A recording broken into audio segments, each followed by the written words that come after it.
So, hey, everybody, this week I am highlighting another nonprofit for you, and I would like to introduce you to Bev Weinberg with Integrate for Good. Hi, Bev, how are you today? I'm great. Thanks for having me, Shelby. I'm excited to be here. Oh, I am so excited to have you here. I met you a few months ago at a local networking event that highlights different nonprofits, and you were the highlighted nonprofit, and I'd never heard of you before. And I just, again, you and your organization intrigued me, and I just really wanted the opportunity to get you out in front of other people and have you tell us a little bit about Integrate for Good. So why don't you start with telling everyone who you are and why you started this foundation? Sure, thanks. And we're not surprised you didn't hear about us. We are small, hyper local. We incorporated in January of 2019. So we're excited to be in our third year. Integrate for Good really came out of my work in the disability community as an occupational therapist working in local school districts in Montgomery County. And what I was realizing, especially as I was working with high school students, was there was so much talent and the Mm. talent wasn't being tapped in our economy. These were students that were being underestimated, maybe because they were nonverbal, maybe because they had Down syndrome or autism or cerebral palsy. And that really struck me that I thought, all this therapy and all this great work they're doing in school, we really want them to have the same rich opportunities in our county and in our surrounding area to then take their talent and share it in other ways through volunteerism, through civic engagement, through leadership, and through employment. So I started Integrate for Good to really tap that untapped talent. That is And that's how we so got our start. awesome. That is so That's awesome. kind of our why, I would say. So give us an idea of what you're doing to tap into that talent. What are the different things where do you have these kids? And is there an age group that you're working with? Is there a minimum age and where's the cutoff and all that kind of good stuff? Yeah, so we don't have an upper cutoff, but we Okay. usually start around age 14, which is considered what's called transition age in Pennsylvania. Every state's a little bit different, but that just means we're starting to look out for a student with a disability.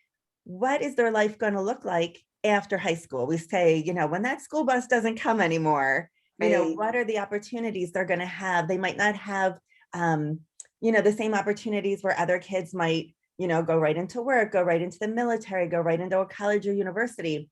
We want to make sure that people with disabilities have those same opportunities to shine and to share their talent. So one of the programs we do, we have kind of what we straddle. We have one leg in the school-based world and one leg in the adult world, because that's what we're trying to bridge. So we work with local school districts. Right now, we just yesterday finished up a series with Perkiomen Valley High School, which is here in Collegeville. We worked with North Penn and Upper Dublin and about 5 or 6 Upper Park, about 5 or 6 school districts now. And what we run is called Empowerment Lab. And it is a 10-week curriculum. It's usually live. We did it virtually this year, which is a really cool creative pivot. I'm glad we didn't have to cancel it. That's Perk Valley awesome. was really on board with saying, hey, let's figure out how to fly this plane in the air together. We don't want these kids to miss out on another opportunity. Right. And a deliverable of Empowerment Lab is a digital portfolio. And what that is like, I call it a resume on steroids. So Okay. I bring in my videographer and web designer who actually lives with autism himself, and he designs. We do video of the student. If they can speak for themselves, they do that. Otherwise, we'll use text on the screen and photography. We find a champion who knows that student. It could be a coach, it could be a teacher, a paraprofessional who also testifies to that student's ability. I share what we learned about that student in Empowerment Lab, and then they have their own website, their own business cards, and then they can share that Wow. and That let the is world know who so they cool. are. Because a paper resume, I don't really think does too many of us justice, but certainly not people with disabilities. So it's just a creative way to let people know, like, you might see Down syndrome when you look at me, but what you might not see is this incredible talent that I have and this intelligence and this desire to be engaged in my community and give back. So that's Empowerment Lab. We have Leadership Incubator, where we work with students with disabilities to take them out to the corporate engagement events we do. We work with companies that want to put their corporate social responsibility values into action. So right now we're planning today in the afternoon today. In fact, we're planning a big outdoor event with Merck. Nice. they want to give back to the community, and people with disabilities on our team are the ones that lead that corporate engagement and volunteerism. So those Wow. are a couple examples of the programs that we offer. That is so cool. That is so cool. So, the companies that you're interacting with, are you out there and just continually educating businesses? Are you going to these networking events that's where I met you? I mean, is that kind of where you're initially meeting these companies? Yeah, we do a lot of networking. And we work with companies. A global company just reached out and said, hey, we're hiring. We want somebody to come in and help us make sure that our website is completely accessible to people with disabilities who might, have a visual impairment or a hearing impairment, or, because our web designer, Nick, lives with autism and dyslexia. He helps us figure out like what colors, what fonts, how people navigate something and how that makes sense to people that might learn differently or process information differently. And one company reached out and said, do you know anyone who we could hire for this internship this summer and into the fall to help us make our website accessible? I said, well, send me the job description. I'll see who I know. And right at the top, it said it required someone who was in a 4-year degree program. And I went back to them, which a lot of job descriptions have that. We don't always Right. know why it's there. It's kind of Right. like, we always write that on a job description, college Right. degree required. Mhm. And I went back to them and I said, I have a pool of great talent that could knock this project out of the park for you, but they might not have been enrolled in college. They might be self-taught. They might have learned in different ways. I said, without realizing it, you might be putting a barrier in front of some really good talent. True story. So they went back and he's like, you know what? That's a great point. Why do we need a college degree for this? He's like, you know what? And of course, some jobs, you do need a college degree. We're not saying college is irrelevant. But for certain jobs, especially in the tech field, we have some brilliant people on the autism spectrum where college wasn't for them for different reasons, or it's not a path they chose for themselves. But we want to make sure that those companies, not only is the student not missing out on the opportunity, but the company's not leaving talent outside the door just because they have a barrier like that on their I love job that. description. I love that. So let me ask you, are you getting referrals into your programs through the school district? Can a parent contact you? Like, what if you're homeschooled and you're not in the school system? How does someone get into your program and help transition into adulthood? Yeah, so we've worked with students who are homeschooled, who are in the public schools, who are also in what we call the approved private schools, like Pathway and Vanguard, and some schools that are specifically for students with other learning differences. So there's no requirement to attend any one school. When we run Empowerment Lab, we usually run it as a cohort of 6 students. Sometimes like Park Valley had 6 students, so we did it with the school district just themselves. Other times we've had maybe 3 or 4 from one school district and someone who's homeschooled and someone who's from a different school. So the best thing would be for parents just to reach out to us and we can let them know like when we're running our next cohort. And we try to, just pair students up we think would learn well together. But of course, every student learns differently. So we're excited to meet those different needs in the program. Now, the individuals that you have in your foundation, are they volunteers? Are they employees? Is there a mixture of both? Who's handling all of this that's going on? Yeah, so I get the nickname of Chief Everything Officer. I'm the grant writer, I'm the janitor, I'm the founder, the executive director. So we launched in 2019, and then of course we know what happened in 2020. Right. So a lot of funding, a lot of nonprofit funding, rightfully so, has gone to food insecurity. Right. And some, really pressing urgent needs in our community, as we completely understand it should. That has left people with disabilities a little bit left out of funding opportunities. So our funding is very diverse. We do grant writing. We do a lot of corporate support, individual support. So on our team, so Nick, who I mentioned, is our IT director. He does our web design. Right. He's paid.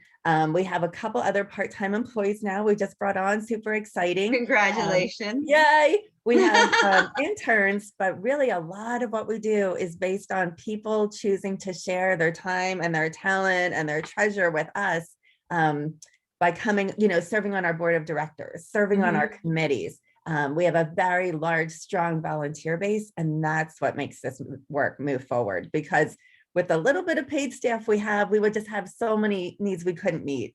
So we're so grateful for volunteers. So those volunteers, if they wanted to volunteer, they would just go onto the website. Is there some type of form? Do they call you? How do they go about becoming a volunteer? So if they go on our website, they can kind of check off on a form what they're interested in, and we can reach back out to them. So some of the projects that we do are a sleepy map project. Now we're kind of in an interesting place because before COVID, we don't have a brick and mortar location. Okay. So when you see our address, that's actually a little post office box in Creamery, Pennsylvania. People will say, "Oh, I'll come meet you at your office in Creamery." I'm like, "We won't fit." It's like literally this big.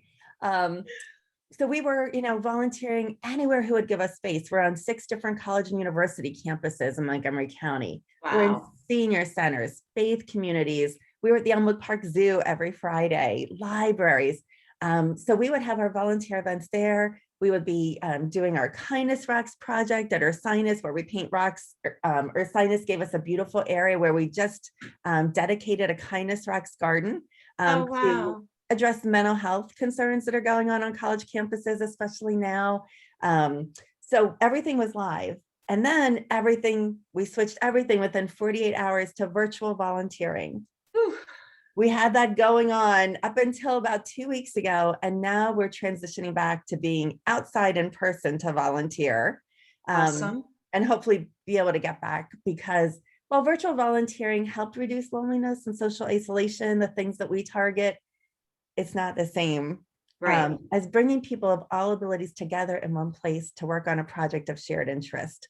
So we're excited that we can at least get back outside. But if people reach out through the website, we can let them know what's being scheduled. You're also a little excited about something else that's happening in the fall. Do you want to talk about that real quickly before we wrap up? Sure. So, like any nonprofit, really like any person who's, survived and tried to thrive during this time, we've had a lot of starts and stops. And we had planned last spring to have a gala to bring our community of all people of all abilities together with a keynote speaker. His name is Rohan Murphy, and he is a wrestler. He wrestled in high school. He was actually born without legs. And he went on to wrestle for Penn State and became a para-Olympian as well. So awesome. We had 5 reschedules with Rohan at Tullamore Country Club. Rohan's been wonderful. Tullamore's been wonderful. We're like, we'll do it when we can. And our board just voted last night to have this live gala where we're going to be recognizing community heroes. We're going to be featuring Rohan. It'll be a fun night at the races event, raffle prizes, but really just the community coming together. It'll probably be like maybe a tent event outside. We're figuring out the logistics and what the fall will look like. We have to stay flexible, but we're looking for people that want to help plan that want to help share it with their networks. We're hoping, that other people with disabilities, students with disabilities will come and see Rohan, because he really shows through his own journey what it means to start to believe in your own ability and to kind of jump past any limitations you might have set for yourself or maybe other people set for you. So stay tuned to our website for the date and details on how to get involved. We'd love to have a great committee to make that event happen. And it'll take an army for an event like that. But with our community, we know we can pull it off, and it'll be great to see people's faces again. That is so awesome. So if someone wants to, you were talking about the website. So how can they reach you? What are phone numbers? What are websites? Let's give everybody that information, so that way, if they want to reach out, they have the opportunity to. Sure. So our website is integrateforgood.org, integrateforgood.org. And I encourage people to visit because Nick, our web designer, who I mentioned, lives with multiple disabilities and is a creative technical genius. When we get compliments on our website, that's because Nick creates it. I take no credit. So integrateforgood.org, you will see Nick's work there. You can also reach out to me, Bev, B-E-V, at integrateforgood.org. And our phone number is 484-854-1375. And you can also follow us on Facebook, Integrate for Good, Instagram, Integrate for Good, Twitter is INTFORGOOD.